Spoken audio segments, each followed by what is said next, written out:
उद्धव गटाचे सुधाकर बडगुजर यांना दिलासा मिळालेला आहे। सुधाकर बडगुजर यांना अटकपूर्व जामीन मंजूर झालेला आहे। एसीबी कडून दाखल केलेल्या गुन्ह्यामध्ये त्यांना अटकपूर्व जामीन मंजूर झालाय। पदाचा गैरवापर करत नाशिक मनपाची आर्थिक फसवणूक केल्याचा बडगुजर आणि इतर दोघांवर आरोप आहे।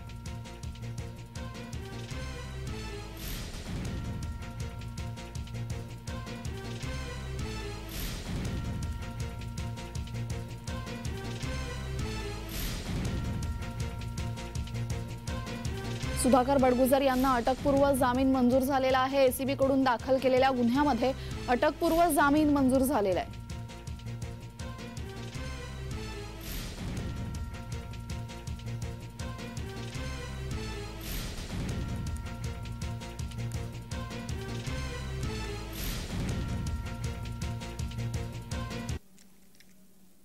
उद्धव गटाचे सुधाकर बडगुजर यांना दिलासा मिळालेला आहे। सुधाकर बडगुजर यांना अटकपूर्व जामीन मंजूर झालाय। एसीबी कडून दाखल केलेल्या गुन्ह्यामध्ये अटकपूर्व जामीन मंजूर झालाय।